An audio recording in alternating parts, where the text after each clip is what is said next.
एक बार फिर से स्वागत है आप सभी का हमारे चैनल जीटी गुरुजी पर। आप सबको पता है G for grammar and T for translation के वीडियोज आप सभी को मिलते हैं। मैं हूं आपका होस्ट आपका दोस्त प्रभात कुमार सिंह और आज मैं आप सबके लिए लेकर आया हूं ऑक्सफोर्ड करेंट इंग्लिश ग्रामर के एक्सरसाइज 95 के सॉल्यूशन को लेकर, जिसमें है state which of the following sentences contain phrasal verb, यानी इन सेंटेंसेज में आपको बताना है फ्रेजल वर्ब्स के बारे में कि किस में फ्रेजल वर्ब है और किस में नहीं है। फ्रेंड्स, आगे बढ़ने से पहले बताना चाहूँगा, अभी आपको ऊपर आई बटन में लिंक जो है एक्सरसाइज 94 का दिख रहा होगा। इसका मतलब है कि 1 से लेकर के 94 एक्सरसाइजेस तक के वीडियोस अपलोड हो चुके हैं, तो उन सब वीडियोस को भी आप देख सकते हैं। ऊपर आपको उसका भी लिंक जो है प्लेलिस्ट का ऊपर आई बटन में और नीचे डिस्क्रिप्शन में ही मिल जाएगा। वहाँ से जाके सारे एक्सरसाइजेज आप एक साथ देख सकते हैं। और इसके अलावा जो है वो important grammar topics in English के नाम से भी प्लेलिस्ट आपको नीचे और ऊपर मिल जाएगा। वहाँ से जाकर के आप टेंस, वॉइस, नरेशन जैसे इंपॉर्टेंट टॉपिक्स के एक्सप्लानेशन वीडियोस भी आप देख सकते हैं। फ्रेंड्स, ये जो वीडियो है इसमें जो है वो एक्सप्लानेशन वीडियो है, यानी मैं इसमें क्वेश्चंस के आंसर बताऊँगा विथ शॉर्ट एक्सप्लानेशन, थोड़ा सा उसके बारे में बताता भी चलूँगा। बाकी से रिलेटेड जो है वो डिटेल आपको उन्हीं प्लेलिस्ट में देखना चाहिए।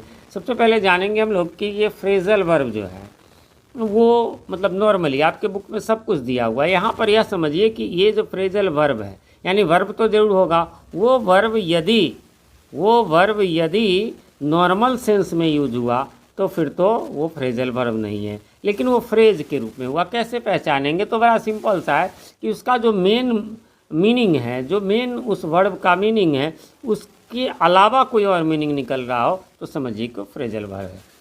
चलिए तो देखते हैं इसको। जैसे कि the ball went through the glass, अब कहेंगे वेंट गया, कहाँ? थ्रू से होकर के, ग्लास से होकर के, यानी उसको तोड़ते हुए फोड़ते हुए जैसे भी गया। इसलिए इसमें यह एक नॉर्मल मीनिंग है जैसा होना चाहिए, इसलिए इसमें क्रॉस का मतलब कि इसमें फ्रेजल वर्ब नहीं है। लेकिन आप देखिए सेकेंड नंबर में आप देखेंगे he went through the accounts. अब वो अकाउंट्स यानी हिसाब किताब, अब यहाँ पर कहेंगे कि गो गया थ्रू से होकर, ऐसा तो नहीं है, यानी उसको यहाँ पर वेंट थ्रू फ्रेजल वर्ब है, यानी सेकंड सेंटेंस में फ्रेजल वर्ब है। यहाँ गो थ्रू का मतलब होता है कि जो है हम पूरी तरह से मतलब उसको जांचना, उसको परखना, उसको देखना। जैसे कोई क्या है, कोई टीचर आपको बोलते हैं कि गो थ्रू दिस बुक, यानी कि इस बुक को अच्छे से आप पढ़िए, समझिए, यानी शुरू से लास्ट तक 2-4 पेज पढ़ लिए तो वो रीड कहलाएगा, लेकिन पूरा पढ़े तो गो थ्रू हो गया।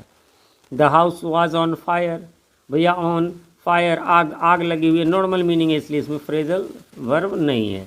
आई अग्री विथ यू, बिल्कुल भी नहीं, इसमें तो अग्री मीन्स राजी होना किसी व्यक्ति से, तो ये अलग से प्रीपोजिशन विथ का यूज हुआ, इसका फ्रेज से कोई लेना देना नहीं है।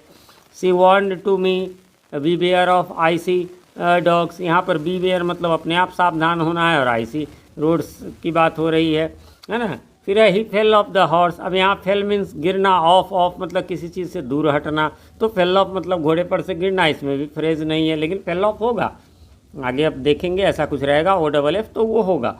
कैसे? तो देखेंगे ही फेल अपॉन द एनिमी, अब यहाँ घोड़े से आपने देखा कि ऊपर गिरा और ऑफ मतलब दूर हटना, लेकिन यहाँ फेल अपॉन क्या हुआ? The enemy at once means तुरंत होता है ना। तो यहाँ क्या हुआ? तब कहेंगे सर एटवंस, नहीं एटवंस बिल्कुल नहीं, हमें फ्रेजल वर्ब यानी वर्ब होना चाहिए उसमें, तो फेल है। अब यहाँ इसका मतलब होता है टूट पड़ना, इसलिए फेल अपॉन होगा, यहाँ इसमें फ्रेजल वर्ब है। इसी प्रकार से है आपका अगला question number 8, he takes after his father, takes after मतलब वो जो है उसको देखभाल एक तरह से करना, जैसे, तो यहाँ पर जो है वो आपको जो है एक अलग मीनिंग देता है ना, तो इसलिए जो है यह फ्रेजल वर्ब है। लेकिन I took him for a thief, अब टुक मतलब जो है उसे जो है मैंने लिया, है कि वो चोर हो, मतलब समझना एक सेंस में, इसलिए यह भी जो है आपको इसमें भी कोई नॉर्मल मीनिंग है, इसलिए इसमें भी फ्रेज नहीं है। He got read of his old car, अब गेट रीड ऑफ, ध्यान रखेंगे ये आपके बुक में जो एक्सप्लानेशन बताए गए हैं उसी में दिया गया है कि गेट रीड ऑफ जो है वो फ्रेज नहीं है, इसलिए बहुत सारे लोगों को लगा रहे नहीं, इसका मतलब भी तो सर छुटकारा पाना होता है, तो ये तो देखिए मीनिंग। अब ये चीज़ और समझना होगा, एक होता है ईडियम, है ना, मुहावरा, और ये फ्रेजल वर्ब हम लोग पढ़ रहे हैं, तो ये जो है ईडियम है ना, तो फ्रेजल वर्ब और ईडियम में अंतर है। ऑल फ्रेजल वर्ब जो है वो ईडियम है, लेकिन ऑल ईडियम जो है वो फ्रेजल वर्ब नहीं है, ये इस बात का ध्यान रखेंगे, इसका डिटेल वीडियो मैं अलग से बना दूंगा। अगला, I shall stand for parliament this year, अब यहाँ स्टैंड फॉर का मतलब हो गया का प्रतीत, ये कुछ गड़बड़ मीनिंग हो गया, चलिए इसको मैं क्रॉस कर दूंगा। 1 मिनट, इसका मैं स्क्रीनशॉट जो है वो ले लेता हूँ। ये इसके लिए नहीं है, स्टैंड फॉर यहाँ नॉर्मल है, खड़ा होना, यहाँ प्रतीत होना एक्चुअली। हाँ, ये जो नहीं सही है एक तरह से। इसका मतलब है कि मतलब स्टैंड फॉर का मतलब यदि प्रतीत होना है तब तो ये फ्रेज है, लेकिन यहाँ क्या stand for parliament this year में मतलब जो है वो पार्लियामेंट के लिए खड़ा होगा। जैसे नेता में, एमपी में, एलए में, एमएलए में खड़ा होना, तो पार्लियामेंट में तो एमपी के तौर पर खड़ा होगा, इसलिए वहाँ ये प्रतीत होना नहीं है ना, इसलिए फ्रेज नहीं है इसमें भी। अगला है इन द एंड, अंत में ही made up his mind to stay there. Mind make up करना यह भी फ्रेज में नहीं होता है, ठीक है। माइंड को मेक करना यह एक तरह से ईडियम है। अगला he paid for the meal. Normally pay means पैसे दिया भाई मील के लिए। He tried to get down from the bus. Get down, get means down नीचे होना यानी उतरना, तो इसमें भी आपको फ्रेज नहीं है। हालांकि इन सब में कोई कन्फ्यूजन आपको होना भी नहीं चाहिए, लेकिन अक्सर क्योंकि इसके आंसर तो दिए हुए हैं, लेकिन अगले एक्सरसाइज का मैं वीडियो जरूर देखें, वो अभी आपको इस वीडियो के लास्ट में आ जाएगा, स्क्रीन पर ही उसको क्लिक करके आप देख सकते हैं। The cat fell into the wall, well है ना, फेल मतलब गिर गया, इनटू तेजी से गया, इसलिए इनटू है, इसका कोई अलग मीनिंग नहीं है, इसलिए इसमें भी फ्रेज नहीं है। Please send for the doctor at once. Send means भेजना, फॉर तो यहाँ पर जो है सेंड फॉर आपको है, डॉक्टर को बुलावा भेजना, इसका मतलब होता है सेंड फॉर मीन्स बुलावा भेजना, है ना, या बुलवाना कह लीजिए। तो यहाँ पर जो है आपको ये फ्रेज है। विंटर है सेट इन। अब सेट इन का मतलब होता है शुरुआत होना, तो ये अलग मीनिंग है, सेट से इसका कोई लेना देना नहीं है। फिर बनेंगे where are you coming from, है ना, कि तुम कहाँ से आ रहे हो, नॉर्मल आने की बात है, फ्रॉम की बात है। ये comes from A novel family. अब ये आना मतलब किसी जगह से आना नहीं, ये एक अच्छे परिवार से आता है, यहाँ पर ये फ्रेज का काम कर रहा है। This watch belongs to my brother, है ना, तो बिलोंग्स टू यहाँ पर जो है वो आपको फ्रेजल वर्ब है। आगे बढ़ेंगे, ये 20 नंबर तक हो गया। अब आगे बढ़ेंगे 21 में, और 21 में जो है could you fill in this form, तो फिल इन, फिल मीन्स भरना, लेकिन इन क्या भरना, उसमें डिटेल भरना, इसलिए यह भी जो है फ्रेज है। He is trying to cut down on smoking. अब कट डाउन ऑन का मतलब होता है उसको कम करना, तो इसलिए यहाँ पर कट मीन्स काटना के अर्थ में नहीं है, इसलिए इसमें फ्रेज है। Why not take up a new hobby, है ना, टेकअप, तो यहाँ पर टेकअप मतलब शुरू करना, तो इसलिए फ्रेज है। लुक आउट, अरे देखो, द कार इज़ कमिंग, है ना, लुक आउट ध्यान दो, कार आ रही है ना।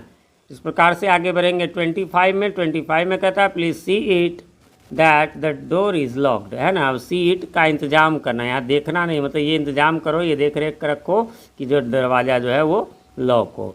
ही cut a sorry figure in the last examination. देखिए, कट ए सॉरी फिगर का मतलब होता है खराब प्रदर्शन या हास्यास्पद होना। ये अब देखने में तो लगेगा कि सर तो यह कट काटना के अर्थ में तो नहीं, हाँ तो नहीं है, तो ये लेकिन ये एक ईडियम है। His word came true in the long run. यहाँ पर जो है कम ट्रू सत्य होना, तो कम माने आना और ट्रू सत्य, तो इसलिए यह भी जो है फ्रेज नहीं है। The new scheme has been put into action, यह भी जो है एक ईडियम है, यानी यह भी एक मुहावरा है। अगला है आपका second last, you must take care of your health. Take care of जो है वो भी फ्रेज की श्रेणी में नहीं आता है।